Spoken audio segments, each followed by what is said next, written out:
Greetings, all you phenomenal human beings who are worthy of love. Segoli, Nadioliwist, Kanagogas, Kanago, or Anorada. Greetings, what is the news? Are you with peace? I am with peace. Truly grateful for each and every one of you. Welcome to week 3. At the end of this week, you'll have already turned in your midterm. So wow, time flies when you're having fun. Can you believe it? Let us pick up here at this slideshow for week 3. This one right here, Don Cuellar of the Mohican Nation, he talks about how to conduct talking circles, and he does it in this very spiritual way, very authentic way. And there's many different places. The Maori in New Zealand, indigenous people in New Zealand have practiced a similar speaking and talking circles.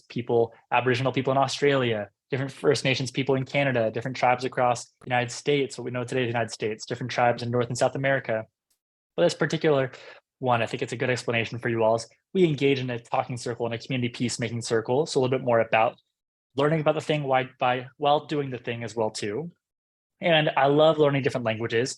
I would encourage you all, if you want to learn to speak some Oneida language as well too. There's an app for that, as they say, as I learned a lot from elders, but it's been a really powerful tool for me to be able to learn more about my people's languages through using these language apps. I remember I was sitting in 2014 at a Senate subcommittee hearing in Washington, D.C. about languages. And the Oneida language was one of these Oneida Nation was represented out of 4 different nations on this panel, talking about the importance for preservation of language and to retain this language. So being able to speak about it is a wonderful way to do that as well too. And just say, Yawanko, thank you for taking the time to do that. Love this perspective of Turtle Island from Turtle Island lacrosse. You know, I've actually heard Turtle Island referred to as North and South America by my grandma and elder in the Oneida Nation and many other Native peoples as well, sometimes referred to as just North America. I've heard it was said, once you see it, it's kind of hard to unsee it, this idea of Turtle Island being North America. Before there was country lines. And if you ever go to space now, there's no country lines, it's just land masses.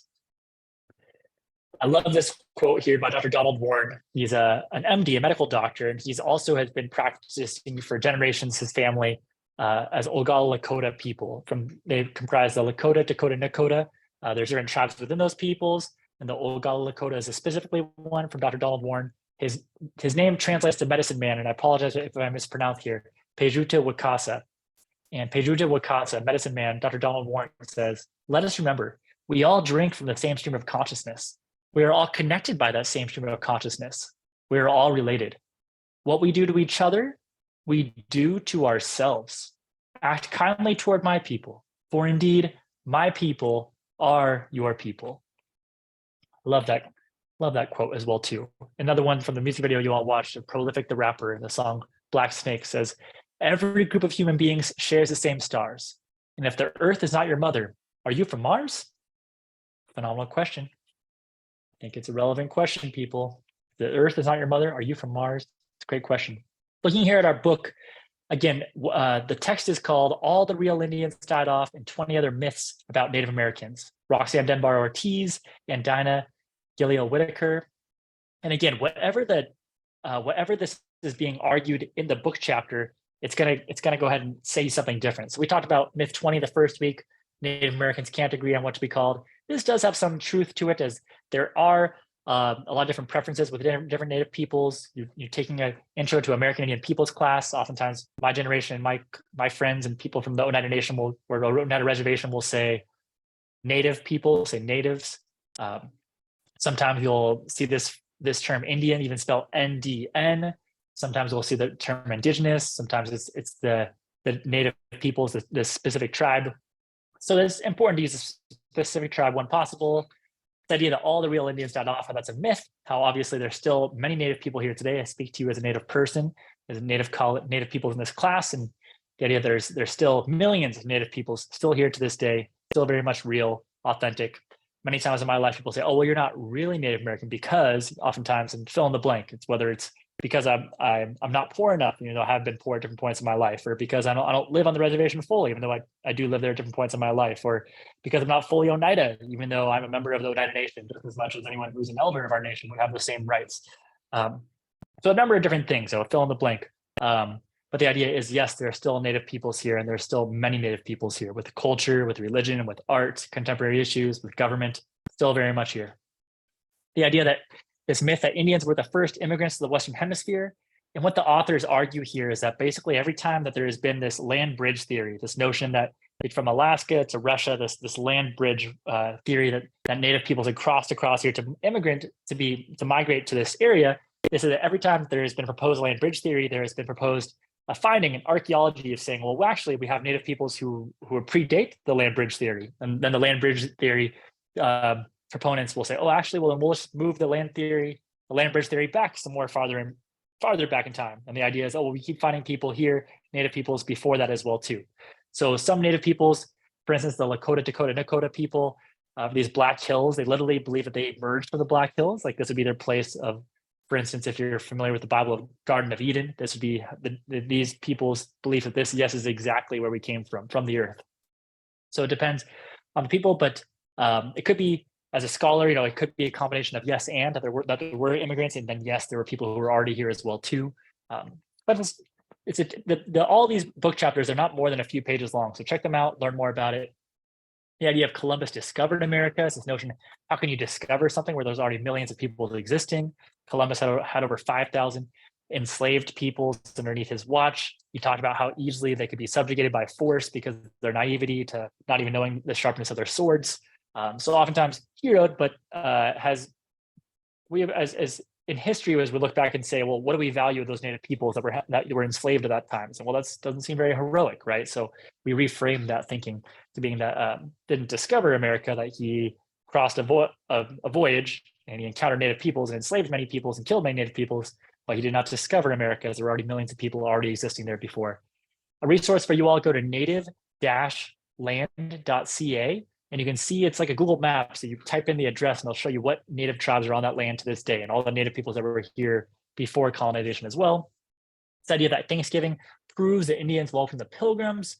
The idea that it's a much more nuanced idea of this political entente of the idea of the Wampanoag people, when the Pilgrims came to them, the idea that if they didn't have this political alliance, that they would just go with the Pilgrims to this neighboring tribe, who had tension with the Wampanoag and surely wiped them out with their guns and with their different technology and their to the force. So the idea was that during this first Thanksgiving, that the Wampanoag weren't even invited. They heard guns being shot off. They brought a few deer of their own and took place in this meal. And after that, many different Thanksgiving days were actually proclamations being put forth by giving thanks for instance, Governor John Winthrop is from Virginia, I believe it's 1637. He's giving thanks for the safe return of colonists after the massacre of the Pequot people, over 800 Pequot people in their sleep. They went into their village and they burned them down when they were asleep, and they were celebrating that as a day of Thanksgiving. So many days after that of Thanksgiving throughout history, we're giving thanks for victory battles. Who were those battles over there? They're celebrating victories, these colonists? Oftentimes native peoples, the original inhabitants of this land. Indians were savage and warlike, and on the contrary, there were sometimes what are called mourning wars. That's MOURNING, like you're mourning or grieving someone. That someone was taken out, that you would go take out someone from the other tribe. For the Haudenosaunee, where this clothing company I've created 1142, the idea that in 1142 that there were 5 once warring tribes, the Mohawk, Oneida, Onondaga, Cayuga, and Seneca, buried their weapons underneath the great white fir tree of peace. That it was Deganawadia, the peacemaker, and Hiawatha who came together and had these peoples using the great law of peace, burying their weapons, not being violent or warlike. For the Haudenosaunee, if there were other tribes that were trying to be warlike, they'd give them 3 warnings for them not to do it. They eventually did go to war. The Haudenosaunee were victorious in war to the other tribe. They wouldn't make them to convert to anything or change anything. The only rule they would make after that they were defeated in war to this tribe was that they were never allowed to go to war again. But oftentimes films have mischaracterized native peoples, video games, some graphic novels, as being this myth of being savage and warlike, even though they were not or are not. Myth 6, Indians should move on and forget the past. And it's so interesting, this point, we talk about, those things happened a long time ago, doesn't. But at the same time, if those were interested in law, the idea of the Constitution of the United States, and in that is Article 6, Clause 2, the Supremacy Clause, that recognizes that all treaties made are the supreme law of the land. So the same way that we use the Constitution in the court of law as this basis for justice, the idea that, well, within this, it talks about how those treaties that we've made with native people, over 374 ratified ones, have been broken in one way or another, and these are the supreme law of the land. So in some ways, we lift up the Constitution and say, yes, this is an important document. In other ways, when it's referring to native peoples and different rights, and say, well, that happened a long time ago, so why are we really talking about that? Yet, how can you argue both those simultaneously?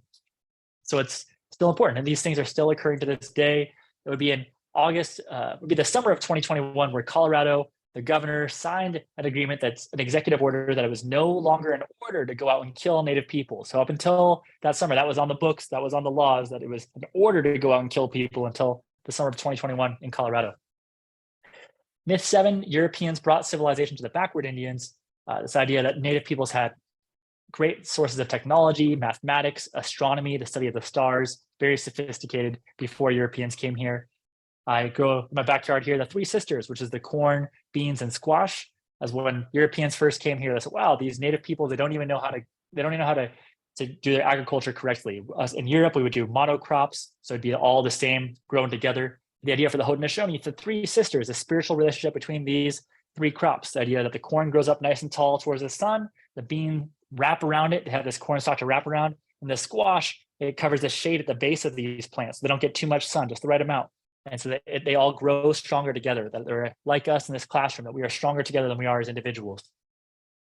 And that the Haudenosaunee actually influenced the United States form of governance. So without the Haudenosaunee, without Native peoples, as noted in House Concurrent Resolution 331 in 1988, that Native peoples, the Haudenosaunee, sometimes referred to as the Iroquois, specifically influenced the United States formation of 13 colonies. And a lot of people don't know, as Chief Orrin Lyons speaks about, the 13 colonies used to refer to themselves as the 13 fires. The 13 colonies used to use these things called wampum, which were purple and white quahog shells strung together to say messages, which is what the Haudenosaunee did as well too, and still do to this day for saying messages. The United States did not have a policy of genocide, also a myth, when indeed the United States had an era of extermination with the Indian Removal Act underneath Andrew Jackson. And this would go all the way up until the era of termination in the early 1900s towards Native peoples, which would run all the way until 1975, which is the Self-Determination Act, where the idea up until then it was termination and extermination, as even initially the Native American people were put within the Department of War. And the Bureau of Indian Affairs was the first bureau, to my understanding, that was formed to deal with what are we going to do with this, quote, Indian problem, these Native peoples being here. So indeed, very much so, a policy of genocide. Native peoples were they were paid for their scalps. It is in the Winona Daily Republican, an 1863 newspaper that talks about that for every quote, this is a racial slur, which is why the Washington football team has changed their team name. I'll use it for the state of explanation education. It says for every R skin, for every red skin sent to purgatory, that they're going to pay $200, and that's the most this side of the Mississippi. And this is back in 1863, right? So it's very much a policy of genocide. Here in California, with the gold rush, this go west, go man, go west, young man, go west. The idea was that people were being paid, citizens were being paid to go out and bounties to go kill Native people, to kill these tribes, to go take this land, take this gold from the peoples who were already occupying it. We go next year, the U.S. presidents were benevolent, or at least fair-minded towards Indians. George Washington, for the Haudenosaunee people, was known as village burner, as he went down and he burnt down as many Oneida and Haudenosaunee villages as possible. He saw how powerful they were. There are many different quotes as well too from different U.S. presidents. Up until it would be Obama who would be the first sitting president to go visit a tribal nation, which I believe was the Lakota, Dakota, Nakota tribal peoples. But yes, many different peoples before that. We'll go over some of those quotes. We're not too benevolent or fair-minded towards Native peoples. The idea of myth 10, only real Indians are full of bloods, they're dying off. Another myth depends on the tribe that you speak to, of these peoples, of each tribe has self-determination. They get to determine who is a member of their tribe. The idea that United States gave Indian their reservations, and this is a myth because think about it, before U.S. settlers came here, it was all Native lands, right? There wasn't a single place that was unoccupied. It was all occupied by Native peoples. As it was taken over, Native people were forced onto these reservations by extermination and force. As my grandma explains it to me and said, oh, okay, you can live here. Oh, wait, there's redeemable resources here. You can farm here. Never mind, we're going to put you here. Oh, wait, there's some resources that we can get from mining or different things. Okay, we're going to put you here. Okay, there's no redeemable resources to this area. Okay, we'll let you live here as reservations. The idea is no, it wasn't given to them, but it was instead, it's noted throughout history that Adolf Hitler was inspired by the U.S. treatment towards Native peoples when he was making concentration camps as well too, how they dealt with Native peoples. Myth, Indians are wards of the state. Wards of the state is a phrase oftentimes used for people who do not have a legal guardian. If you don't have a parent, that you'd be what's considered a ward of the state. And that Native peoples were put through this, they were coined this way through what's called the Marshall Trilogy, which was these three really important Supreme Court cases. And this happened near the beginning of the U.S. founding as well too. And the idea that Native peoples were determined as wards of the state in this ruling, which would then be used as precedent as well too. So from really a notion out of nowhere, this term was put forth. This myth that sports mascots honor Native Americans, when indeed that we as Native peoples decide who does the honoring, and that the same time that Native mascots are becoming a big thing at the beginning of the 1900s is the same time that Indian boarding schools where we're killing the Indian to save the man is happening at the same time. Native American culture belongs to all Americans, and saying that actually, well, there's the Indian Arts and Crafts Act of 1989 that recognized that any art or craft, it says that if it looks like it's supposed to be made from Native peoples, it must be made by Native peoples by law, or proceeds are supposed to go towards Native peoples. This one still gets broken from time to time. We had most Indians are on government welfare. Again, this is a myth, not true. Yes, there are some Native people on what is called tribal TANF, which is a temporary assistance towards needy families. But there are many Native peoples that do not get any handouts. They get nothing from the government whatsoever. Now, I'm a Native American person, get nothing from the federal government in terms of support that way, which is so interesting because you'll hear both of these arguments, both sides of the coin argued. On one side, you'll hear people argue how most Indians are on government welfare, again, a myth, not true. And at the same time, people will say, well, actually, Indian casinos make them all rich, which again, not true. Only a handful, less than half have casinos, and about a third of those actually have a chance of being profitable. So not even every tribe has casinos, and those who do, some of them are in the middle of nowhere. Some of them are in areas where they're more populous, more people, but definitely not all Native peoples have casinos, and maybe not all Native peoples have benefits that come from casinos. Indians are anti-science, again, could not be further from the truth when we are very much indigenous knowledge systems which align with science. We talk about the three sisters. For the Haudenosaunee, the reason why we know it's in 1142 in late August, because it aligns with a solar eclipse, the idea of astronomy, the study of stars being used as a calendar as well too. Myth 18, Indians are naturally predisposed to alcoholism.